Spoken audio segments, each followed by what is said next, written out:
और चलिए अब अहम खबर की बात करेंगे। भोपाल से एक बड़ी खबर आपको बता दें, आज से किशोरों का वैक्सीनेशन शुरू होना है। भोपाल में सीएम शिवराज इसका शुभारंभ करेंगे। अलग से इसके लिए टीकाकरण सेंटर बनाए गए हैं। 15 से 18 साल की उम्र के किशोरों को टीका लगेगा। रजिस्ट्रेशन की जो प्रक्रिया है वो लगातार जारी है। तो आज से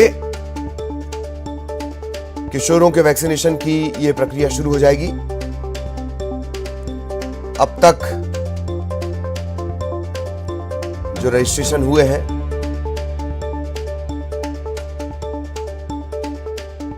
तकरीबन 8 लाख बच्चों ने रजिस्ट्रेशन करा लिया है। ये पूरे देश की हम बात कर रहे हैं।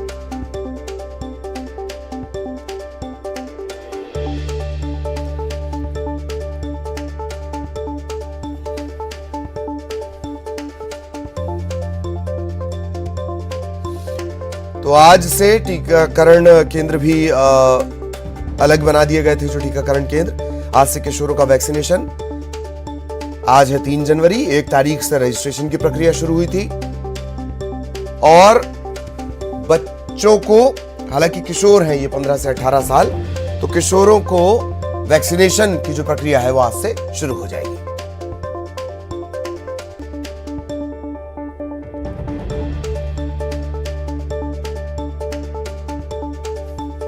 भोपाल में मुख्यमंत्री शिवराज सिंह चौहान इसका शुभारंभ करेंगे।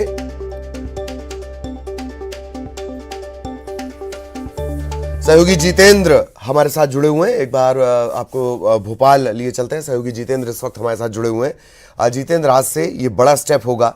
1 तारीख से रजिस्ट्रेशन शुरू हुआ, 3 से यानी आज से जो वैक्सीनेशन है, किशोरों का वैक्सीनेशन, वो शुरू हो जाएगा। क्या कुछ अपडेट इस बारे में कोई आंकड़ा मिल पाया? और खुद मुख्यमंत्री शिवराज सिंह चौहान इसका शुभारंभ करेंगे। विस्तार से जानकारी जितेंद्र। बिल्कुल ललित, अगर बात करें तो आज मुख्यमंत्री शिवराज सिंह चौहान पहुंचेंगे बच्चों के बीच और उन्हें हौसला अफजाई करेंगे, क्योंकि टीकाकरण ही आखिरी विकल्प है। 15 साल से ज़्यादा की उम्र के जो बच्चे हैं उनको तकरीबन स्कूल्स में सर्टिफिकेट दिखाने के साथ ही वहाँ पर एंट्री दी जाएगी और उसको वहाँ पर, ताकि उन्हें स्कूल का सर्टिफिकेट उनका हो, कुछ भी, चाहे आइडेंटिटी कार्ड हो, और उसके बाद उनका वैक्सीनेशन सर्टिफिकेट कराया जाएगा। पेरेंट्स की मौजूदगी में ये वैक्सीनेशन हो सकता है। तो कह सकते हैं कि बड़ी संख्या में आज मध्य प्रदेश के जो तमाम स्कूल्स हैं वहाँ पर इन बच्चों को बुलाया जा रहा है जिनकी उम्र 15 से 18 साल है। तो कह सकते हैं कि तीसरी लहर की आशंका के चलते जो हमारे नौनिहाल हैं, मासूम हैं, इनको अब किस तरह से सुरक्षित रखा जाए, इस और कदम आगे बढ़ाया गया है। तकरीबन 49 लाख इनकी ऐसी संख्या अभी तक मापी गई है जिसके हिसाब से इन बच्चों को वैक्सीनेट किया जाना है। तो कह सकते हैं कि सबसे पहले फेज में बुजुर्गों को वैक्सीनेट किया गया था, फिर युवाओं को किया गया, उसके बाद अब बच्चे हैं। तो तकरीबन पूरी आबादी को वैक्सीनेट करने के लिए ये कदम उठाया जा रहा है, जिसमें बच्चों में भी काफ़ी जो उत्साह नजर आ रहा है। चलिए, बहुत बहुत शुक्रिया जितेंद्र, लेकिन आप हमारे साथ बने रहिएगा। कुछ और भी खबरों पर हम चर्चा करेंगे।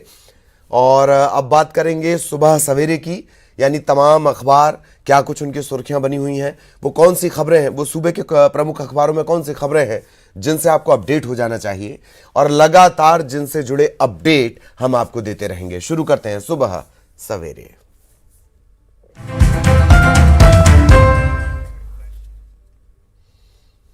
और एक बार फिर भोपाल आपको लिए चलेंगे। जितेंद्र लगातार हमारे साथ बने हुए हैं। जितेंद्र, क्या कुछ कह रहे हैं आज के अखबार, और जाहिरा तौर पर बढ़ते हुए आंकड़े, मुख्यमंत्री की चिंता, तो क्या कुछ प्रमुख अखबार कह रहे हैं, क्या सुर्खियां बनी हुई हैं जितेंद्र?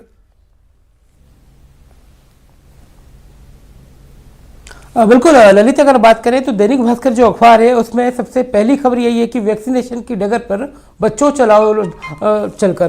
तो ये कि जो लाइन है ये बच्चों को प्रेरित करने के लिए दी गई है कि बच्चों को आज से वैक्सीनेट किया जाना है। साथ ही उन बुजुर्गों के लिए भी प्रिकॉशन डोज की शुरुआत हो जाएगी आज से। तो जो 15 साल से लेकर 18 साल तक के जो बच्चे हैं उनको आज स्कूलों में टीकाकरण लगाया जाएगा, उनको टीकाकरण किया जाएगा। तो कह सकते हैं कि मध्य प्रदेश सहित सभी जगह पर इस तरह से इन बच्चों का एक आंकड़ा वेरीफाई किया गया है। इन बच्चों की संख्या के हिसाब से इनको किस तरह से वैक्सीनेट किया जाएगा, ये पूरी व्यवस्था, सोशल डिस्टेंस और मास्क अनिवार्य किया गया है। तो कह सकते हैं मुख्यमंत्री शिवराज सिंह चौहान भी पहुंचेंगे वहां पर बच्चों के बीच आज। तो कह सकते हैं कि अब तक जो बच्चे हैं उनकी सारी लिस्टिंग कर ली गई है, उनको आज टीकाकरण की पूरी व्यवस्था कर दी गई है। ये पहली खबर जो है दैनिक भास्कर की, ये वैक्सीनेशन की ओर ही इशारा कर रही है। अगर दूसरी बात करें तो दैनिक भास्कर में फिर वही बात है कि खतरे की घंटी बज चुकी है। मध्य प्रदेश में 151 नए कोरोना के मामले सामने आए हैं। तो अगर बात करें तो इस तरह से आंकड़ा जो बढ़ता जा रहा है और भोपाल में भी 40 से ज़्यादा पॉजिटिव मामले 24 घंटे के सामने नजर आ रहे हैं। ये जो आंकड़े हैं कहीं ना कहीं हमें फिर से उसी तरफ ले जा रहे हैं जहां पर जिस भयावह घटना को हम 2 सालों से झेलते आ रहे हैं। लोगों को समझना होगा अभी तक, हालांकि जो हाल की तस्वीरें हमने देखी हैं, चाहे वो मंदिरों में दर्शनों की बात हो या फिर किसी 31st इवेंट की बात हो, लोग बड़ी संख्या में भीड़ के साथ जुट रहे हैं मगर सोशल डिस्टेंस और नियमों का पालन नहीं कर रहे हैं, जिसके चलते अखबारों में हर दिन आंकड़े बढ़ते ही जा रहे हैं। तो दूसरी खबर इसी ओर इशारा कर चुकी है कि अब संभल जाओ, नहीं तो फिर सरकार को सख्ती करना होगी।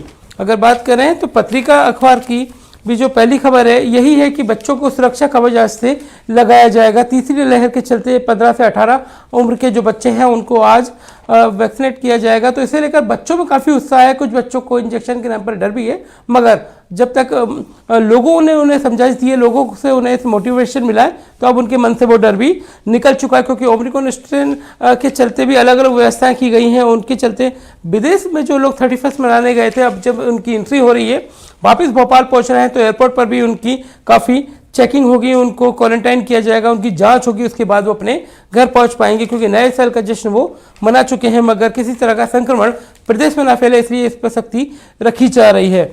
अगर पत्रिका अखबार की दूसरी बात करें तो ठंड के कहर को लेकर यहाँ पर बताया गया कि जनजीवन अस्त व्यस्त हो चुका है, शीतलहर चल रही है और बर्फ, ये जो आसार नज़र आ रहे हैं, ये ओलावृष्टि और बर्फबारी के नज़र आ रहे हैं। अगर बात करें तो दिल्ली और मध्य प्रदेश का यहाँ कंपेरिजन किया गया कि 5 और 7 जनवरी के बीच काफ़ी मौसम में परिवर्तन होगा। तो कह सकते हैं कि लगातार इस तरह के हालात बने हुए हैं। अब लोगों के लिए भी संकट का समय है, क्योंकि इस कड़ाके की ठंड से उन्हें दो चार होना पड़ रहा है। सुबह सवेरे जो लोग हैं उठने मॉर्निंग वॉक के लिए जो निकलते थे, उनकी संख्या में भी अब कमी आ रही है। तो लोग अपनी सेहत के प्रति भी काफ़ी जागरूक हो चुके हैं और सोच समझ कर ठंड का सामना कर रहे हैं। ललित, इसके अलावा अगर हम बात करें तो पत्रिका के अलावा नव दुनिया जो अखबार है उसकी भी जो पहली खबर यही है कि आर्थिक बोझ झेल रही संस्थाओं को राहत पैकेज देगी सरकार। तो कह सकते हैं कि नागरिक आपूर्ति निगम व सहकारी विपणन संघ को मिलेगी क्षतिपूर्ति। तो ये एक सरकार का कदम है ऐसी संस्थाओं के लिए जहाँ उसमें किसानों के लिए भी मदद होगी। तो इन योजनाओं को ये लागू करने जा रहे हैं, कहीं ना कहीं इसे बल मिलेगा। और आर्थिक संकट जाहिर सी बात है पिछले 2 सालों से इन संस्थाओं ने काफ़ी झेला है और किसानों के साथ भी हमेशा संकट के समय आए, मगर उनके साथ सरकार लगातार खड़ी है। नव दुनिया में भी इसी खबर को संकेत दिया गया है कि आज से कोरोना की जो वैक्सीन है किस तरह से बच्चों को लगाई जाएगी। इसमें छात्राओं का भी रुख जाना गया है कि उन छात्राओं को जब वैक्सीनेट किया जाएगा तो उनमें कितनी खुशी, उनके व्यू मांगे गए हैं, क्योंकि अभी तक उन्होंने सारी चीज़ें देखी हैं। तो उनके सामने, बच्चों के सामने सारी चीज़ें स्पष्ट है। तो कह सकते हैं कि तकरीबन 48 लाख की जो संख्या है छात्रों की है जो 15 से 18 साल के हैं, उनमें छात्र छात्राएँ शामिल हैं। इन्हें आज वैक्सीनेट किया जाएगा। जी ललित। तो वैक्सीनेशन बेहद महत्वपूर्ण और आज से इसकी शुरुआत होगी। बहुत बहुत शुक्रिया आपका जितेंद्र, ये तमाम खबरें हमारे दर्शकों तक पहुंचाने के लिए। सहयोगी जितेंद्र विस्तार से जानकारी दे रहे थे। इधर कोरोना के बढ़ते ग्राफ के चलते मुख्यमंत्री शिवराज सिंह चौहान ने रविवार को क्राइसिस मैनेजमेंट ग्रुप के साथ एक अहम बैठक की। इस दौरान मुख्यमंत्री ने पंचायत स्तर तक क्राइसिस मैनेजमेंट ग्रुप्स के साथ अलग अलग चर्चा की। चर्चा के बाद उन्होंने क्राइसिस मैनेजमेंट ग्रुप्स को संबोधित भी किया।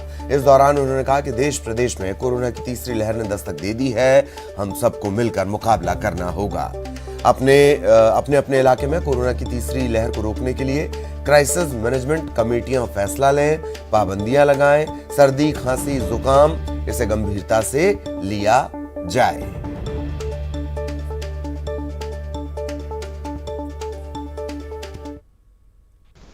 हम सब जानते हैं कि कोविड महामारी एक बार फिर से आ गई है।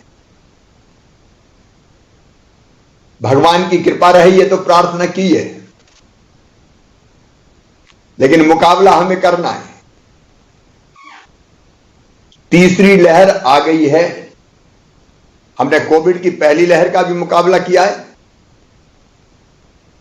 हमारे सम्मानित प्रधानमंत्री श्रीमान नरेंद्र मोदी जी के नेतृत्व में,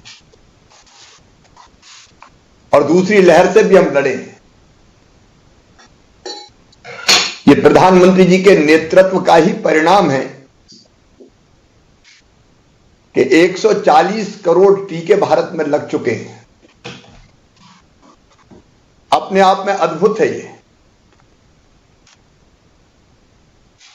और प्रधानमंत्री जी के कुशल नेतृत्व में हम सब मिलके अब इस तीसरी लहर से मुकाबला करेंगे। क्राइसिस मैनेजमेंट कमेटीज को पूरी ताकत से सक्रिय होना पड़ेगा, चाहे जिला स्तर की हो,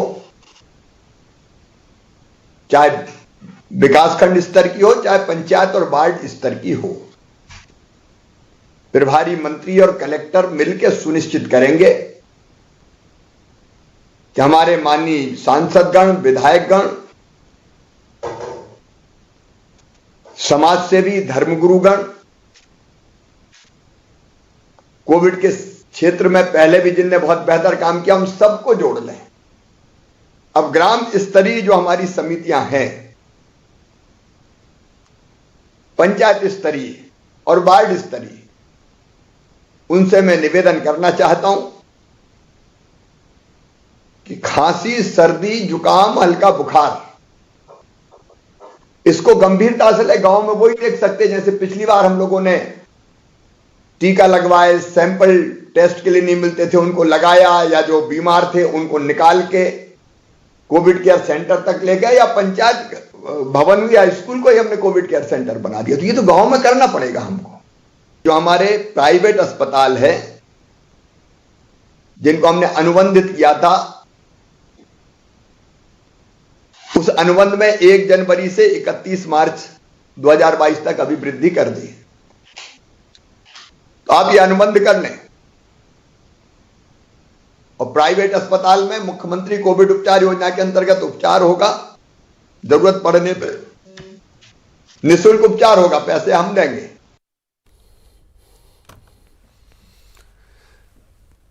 तो एक तरफ कोरोना का संक्रमण बढ़ रहा है, वहीं लोग इसे अभी भी गंभीरता से नहीं ले रहे।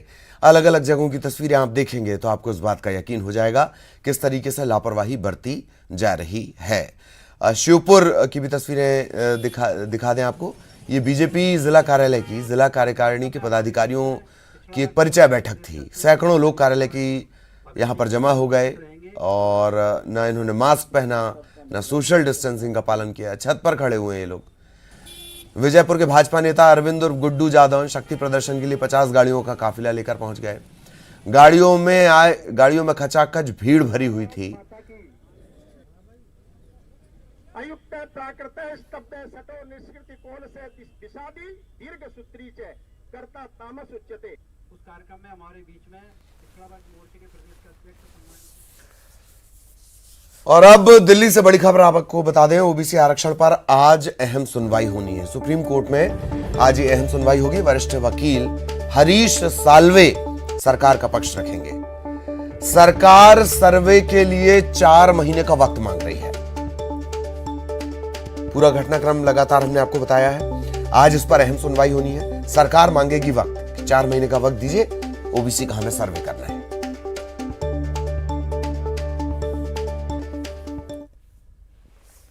जबलपुर में नए साल की शुरुआत के साथ ही रेप की घटनाओं ने हड़कंप मचा दिया है। एक वारदात आधारताल थाना इलाके में सामने आई है, जहां 25 वर्षीय युवती को ब्लैकमेल कर बंधक बनाया गया और फिर उसके साथ रेप की वारदात को अंजाम दिया गया।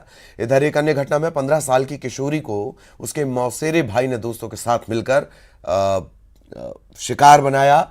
नाबालिग की रिपोर्ट पर पुलिस ने तीनों आरोपियों को गिरफ्तार कर लिया है।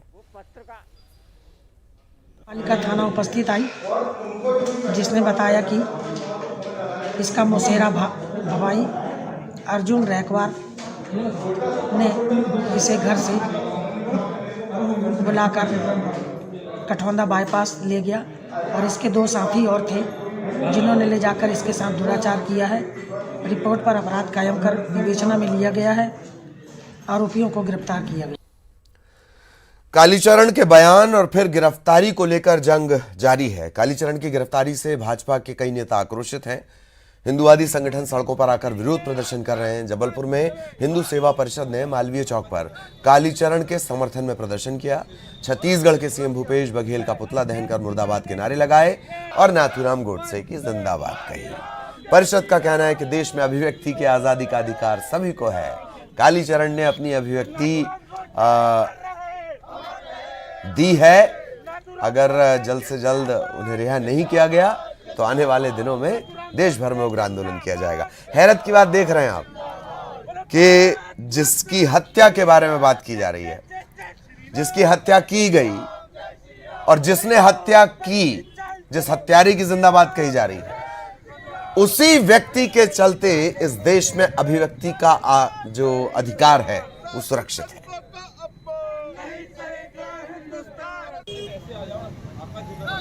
हमारे भारत के राष्ट्रीय संत, राष्ट्रभक्त संत कालीचरण जी के द्वारा जो भी टिप्पणी रायपुर में की गई है, उसके पश्चात रायपुर से पुलिस आती है, अनर्गल तरीके से छत्तीसगढ़ पुलिस ने उसको गिरफ्तार किया है। इसका हम पुरजोर विरोध करते हैं। हमारी मांग यह है कि जल्द से जल्द हमारे संत कालीचरण महाराज जी को रिहा किया जाए। ये संत कह रहे हैं, देशभक्त बता रहे हैं। हालांकि कालीचरण खुद को संत नहीं मानता है, ये हम नहीं कह रहे हैं, ये खुद उन्होंने कहा इंटरव्यू के दौरान। बहरहाल अगली खबर, न्यूज़ 18 की खबर का बड़ा असर। भोपाल में एक मासूम बच्ची पर आवारा कुत्तों द्वारा हमला करने की घटना पर मानवाधिकार आयोग ने संज्ञान लिया है। निगम आयुक्त भोपाल से 7 दिन में जवाब मांगा गया है। स्वास्थ्य विभाग के अधिकारी को तलब किया गया है। खबर दिखाए जाने के बाद नगर निगम का दस्ता अंजलि विहार कॉलोनी में आवारा कुत्तों को पकड़ने के लिए भी पहुंचा और अभियान भी चला दिया गया। पूरा मामला भोपाल के बाग सेवनिया इलाके के अंजनी विहार फेज 1 का है, जहां एक बच्ची पर हमला कर दिया था कुत्तों ने। उसका एक तरफ आप वीडियो भी देख रहे हैं जो सीसीटीवी फुटेज सामने आया था।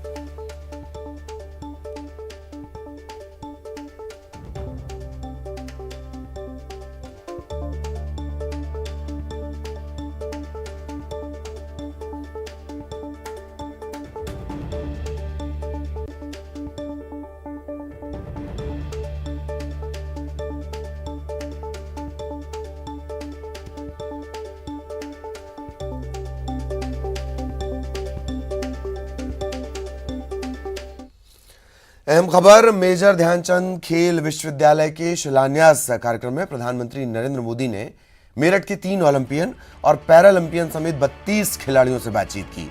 25 मिनट के संवाद में प्रधानमंत्री ने खिलाड़ियों से खेल विश्वविद्यालय के लाभ के बारे में जाना। खिलाड़ियों ने बताया कि अब प्रदेश की प्रतिभाओं को दूसरे प्रदेश में पलायन नहीं करना पड़ेगा। प्रधानमंत्री मंच के पीछे खिलाड़ियों के बीच पहुंचे। उनके साथ मुख्यमंत्री योगी आदित्यनाथ, राज्यपाल आनंदीबेन पटेल रहीं। इस दौरान पीएम मोदी ने खिलाड़ियों से 4 महीने पहले का वादा याद दिलाया। पैदल चाल खिलाड़ी प्रियंका ने पिछले साल ओलंपिक में हिस्सा लिया था। प्रियंका से पीएम मोदी ने वादा किया था कि जब भी मेरठ आएंगे उन्हें जरूर बुलाएंगे। लिहाजा पीएम मोदी ने मेरठ में अपना वादा निभाया। पहले तो मैं आपका थैंक यू बोलती हूँ, क्योंकि आपने जो मुझे प्रॉमिस किया था वो आज पूरा किया है। तो मैंने कहा कि ऐसा करो, मैं जब मेरठ आऊंगा तब तुम्हें मिलूंगा। सर, उस दिन से मुझे अभी तक नींद नहीं आई है कि मुझे आपसे मिलना है। अब जाके आराम से प्रैक्टिस करूंगी सो के अच्छे से। बहुत अच्छा लगा सर, आपने अभी तक घर आने के बाद वापस कैसा लगा? मेरठ आने के बाद कैसा लगा? सर, दिल्ली जब लैंड हो रही थी ना फ्लाइट को, पेड़ देख के लगा कि हाँ अपने इलाके में आ गई तो बहुत अच्छा लगा सर। प्रियंका की एक शिकायत थी, वो ऐसे खेल में है कुछ देखने वाला ही होता रही है, कुछ ताली बजाने वाला होता रही है, लेकिन मेरठ पहुंचने के बाद लोगों ने बराबर तालियां बजाई थे। हाँ सर, यहाँ पे तो पहले से मतलब ओलंपिक खेल के आए थे तब से काफी सम्मान मिल रहा है। और मतलब बहुत लोग जान रहे हैं पूरे इंडिया में कि हाँ हम लोग ओलंपिक्स खेलने गए थे। पहले मतलब खेल के आ जाते थे, पता नहीं रहता था कि कौन ओलंपियन है। अभी मोहल्ले वालों को भी पता है कि हमारे मोहल्ले की लड़की ओलंपिक्स जाके आई है, क्योंकि ऊपर से हमें इतना सम्मान मिल रहा है तो सबको उसका पता चल रहा है। उज्जैन के नागदा में बजरंग दल के कार्यकर्ता और नागदा पुलिस आपस में भिड़ गए। मामला इतना बढ़ गया कि हाथापाई की नौबत आ गई। बात बिगड़ते देख सीएसपी ने मामला शांत करवाया। 30 दिसंबर को बजरंग दल नेता राकू चौधरी की गोली मारकर हत्या कर दी गई। पुलिस ने उसी दिन मुख्य आरोपी तरुण को गिरफ्तार कर लिया। लेकिन हिंदू संगठन के लोग निष्पक्ष जांच करने को लेकर दबाव बना रहे थे।